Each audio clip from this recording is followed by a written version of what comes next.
ইমানি আমলের পূর্ণতা এবং সুন্নতের প্রকৃত হাকিকত নিয়ে বিশ্ব তাবলিগ জামাতের আমির হজরতজি মাওলানা সাদ কান্ধালাভি দামাত বারকাতুহুমের মেওয়াতের ইজতেমা দেওয়া সেই ঐতিহাসিক ও ঈমানদীপ্ত বয়ান, যেখানে তিনি উম্মার আমলি ত্রুটি এবং সাহাবাদের মাপকাঠিতে জীবন গড়ার গুরুত্ব তুলে ধরেছেন।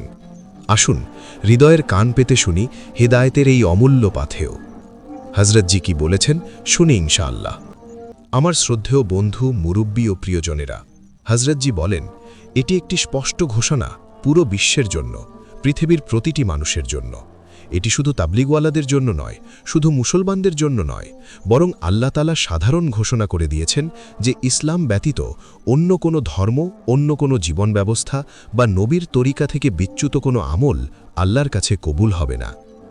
ওয়ামাই ইয়াবতাগি গায়রাল ইসলামি দীনান ফালান ইউকবালা মিনহু।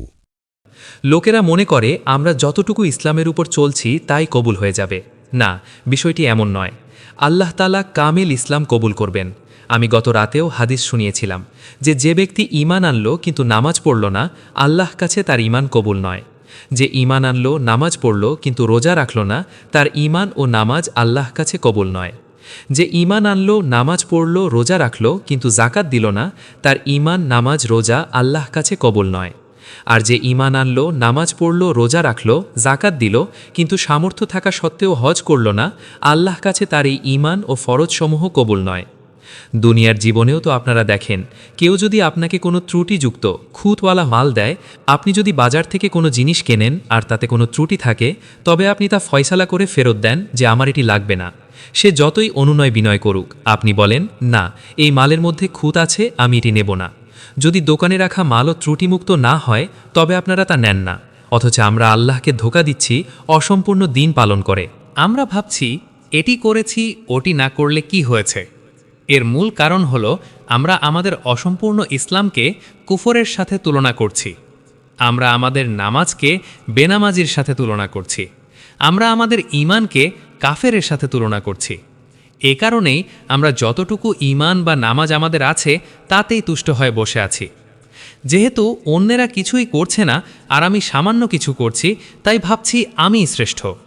কিন্তু মনে রাখবেন, কোনো মুসলমানের আমল কবুল হওয়ার জন্য বা আল্লাহর কাছে মকবুল হওয়ার জন্য নিজের পেছনের লোকদের, যারা আমল করে না, তাদের দেখা মানদণ্ড নয়, বরং আমল কবুল হওয়ার বড় মাপকাঠি হল নিজের সামনের লোকদের, সাহাবায়ে কেরাম।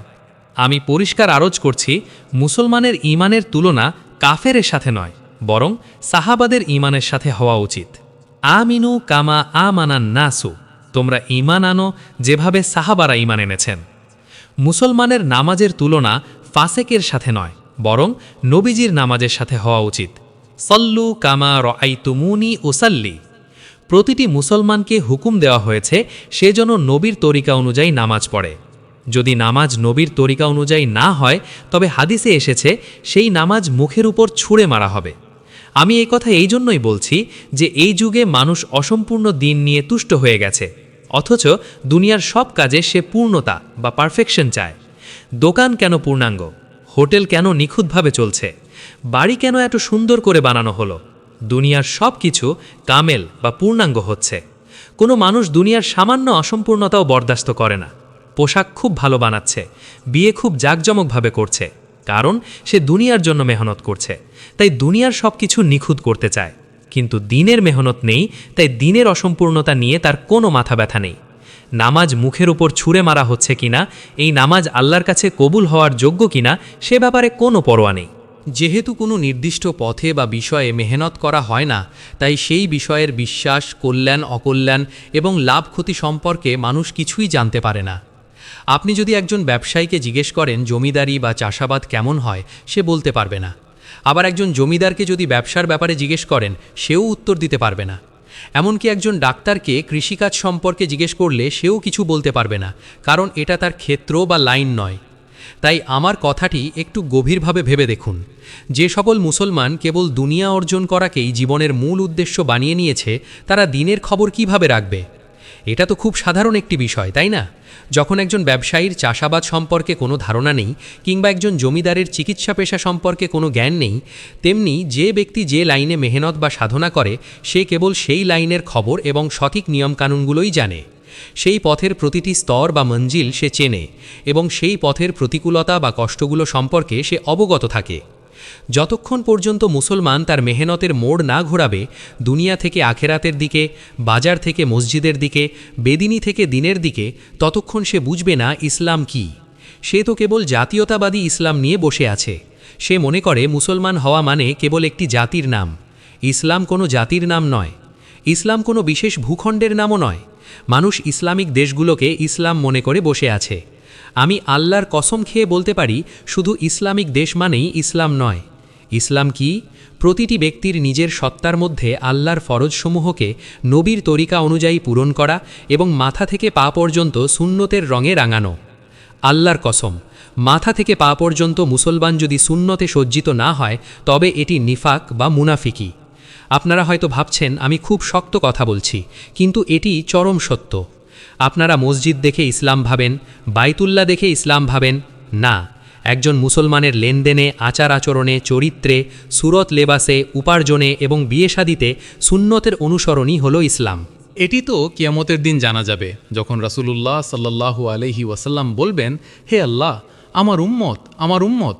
তখন আল্লাহ তাআলা বলবেন, না, আপনি জানেন না আপনার পরে এরা কি কি নতুন নতুন কাজ করেছে, বেদাত করেছে। তারা আপনার তরিকা কিভাবে বদলেছে, আপনার সুন্নতকে কিভাবে মিটিয়েছে। লা তাদরি মা আহদাসু বা'দাক। আপনি জানেন না তারা আপনার পরে কি ঘটিয়েছে। আল্লাহর কসম, এর বাইরে অন্য কিছুকে ইসলাম বলা মানে আল্লাহ তাআলাকে ধোঁকা দেওয়া।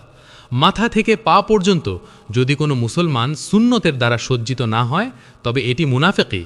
আল্লাহর কসম, এটি মুনাফিকি। আপনারা আমার কথা অস্বীকার করতে পারবেন না। আপনাদের মনে ইসলামের একটি ধারণা আছে। আপনারা মসজিদকে দেখে ইসলাম মনে করেন, বাইতুল্লাহকে দেখে ইসলাম মনে করেন। না, একজন মুসলমানের লেনদেনে, সমাজে, চরিত্রে, চেহারায় এবং পোশাকে, মাথা থেকে পা পর্যন্ত তার জীবনধারায়, ব্যবসায়, উপার্জনে ও ব্যয়ে, এমনকি বিবাহ শাদীতেও সুন্নতের অনুসারী হওয়া। আল্লাহর কসম, এছাড়া অন্য কিছুকে ইসলাম বলা হয় না। এটি তো কিয়ামতের দিন জানা যাবে, যখন রাসূলুল্লাহ সাল্লাল্লাহু আলাইহি ওয়াসাল্লাম বলবেন, হে আল্লাহ, আমার উম্মত, আমার উম্মত। তখন আল্লাহ বলবেন, না, আপনি জানেন না এরা আপনার উম্মত নয়। আপনার পরে এরা কি কি করেছে, কিভাবে আপনার তরিকাকে পরিবর্তন করেছে, কিভাবে আপনার অবয়বকে ত্যাগ করেছে এবং আপনার সুন্নত সমূহকে কিভাবে মিটিয়ে দিয়েছে। আপনি জানেন না আপনার পরে তারা কি সব নতুন কিছু উদ্ভাবন করেছে। মুহাম্মদ, আপনি জানেন না তারা আপনার দিনকে পরবর্তীতে কেমন বদলে দিয়েছে। তারা কোন কোন রূপকে ইসলাম নাম দিয়েছে তা আপনি জানেন না। তারা আপনার উম্মত নয়। যে ব্যক্তি সুন্নতের অনুসরণে থাকবে, সে কবরেও মোহাম্মদ সাল্লাল্লাহু আলাইহি সাল্লামকে চিনতে পারবে। যে সুন্নতের অনুসারী হবে, তাকেই মোহাম্মদ সাল্লাল্লাহু আলাইহি সাল্লাম কিয়ামতের দিন চিনতে পারবেন।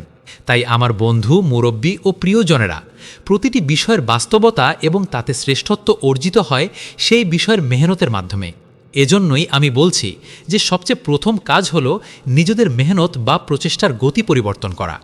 ব্যবসা, কৃষি, রাজনীতি, সরকার বা দুনিয়ার এইসব বাহ্যিক ব্যবস্থা চালানোর মাধ্যমে কখনো হেদায়েত পাওয়া যাবে না এবং কখনো কেউ পায়নি। হেদায়েত তো মিলবে সেই মেহনতের পন্থায়, যে মেহনতের পন্থা মুহাম্মদ সাল্লাল্লাহু আলাইহি সাল্লামের ছিল। আমি আপনাদের জিজ্ঞেস করি, আজকাল মানুষ এক চরম অজ্ঞতা ও বোকামির মধ্যে পড়ে আছে যে হেদায়েত যেখান থেকে ইচ্ছা নিয়ে নাও। হেদায়েত কি মসজিদ থেকেই পেতে হবে? হেদায়েত ও ইলম কি উলামায়ে কেরামের সোহবত থেকেই পেতে হবে? যেখান থেকে ইচ্ছা নিয়ে নাও। আমি আপনাদের জিজ্ঞেস করি, জুতা সেলাই করতে হলে কি স্বর্ণকারের দোকানে, কামারের দোকানে বা কোনো মাংস বিক্রেতার দোকানে গেলে জুতা সেলাই হবে?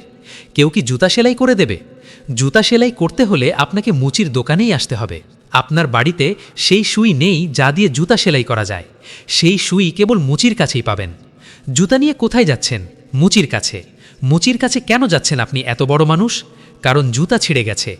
আমি আপনাদের জিজ্ঞেস করি, আপনারা চিকিৎসার জন্য কি কোনো মাংসের দোকানে যাবেন নাকি হাসপাতালে যাবেন?